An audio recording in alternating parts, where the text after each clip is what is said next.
పూరా local. Welcome to పూరా local. Social మీడియాలో బెట్టింగ్ యాప్స్ ప్రమోట్ చేస్తున్న యూట్యూబర్స్, సెలబ్రిటీలపై పోలీసులు ఉక్కుపాదం మోపిన విషయం తెలిసిందే. అయితే ఈ కేసుకు సంబంధించి చిన్న యూట్యూబర్స్ నుంచి పెద్ద పెద్ద సెలబ్రిటీల వరకు అందరికీ పోలీసులు నోటీసులు పంపించారు.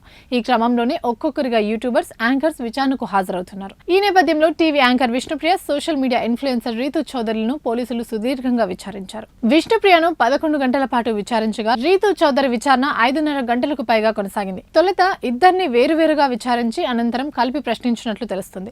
బెట్టింగ్ యాప్స్ కు ప్రచారం చేయాలని మీతో ఎవరు సంప్రదించారు? యాప్స్ ప్రమోట్ చేసిన తర్వాత ఎంత పారితోషికం ఇచ్చారు? ప్రచారానికి ఒప్పందం ఎప్పుడు, ఎలా జరిగింది? ఏ సామాజిక మాధ్యమాల వేదికగా ప్రచారం జరిగింది అనే కోణంలో ఎక్కువగా విచారించి సమాధానాలు రాబట్టినట్టు తెలుస్తుంది. విశ్వసనీయ సమాచారం మేరకు 3 బెట్టింగ్ యాప్లకు ప్రచారం చేశానని విష్ణుప్రియ అంగీకరించినట్లు సమాచారం. మొత్తం 15 యాప్లకు ప్రచారం చేశారని పోలీసులు అడగ్గా, తనకు తెలియదని, ప్రచార ఒప్పందాల వ్యవహారాలన్నీ తన మేనేజర్ చూసుకున్నారని బదిలిచ్చారు.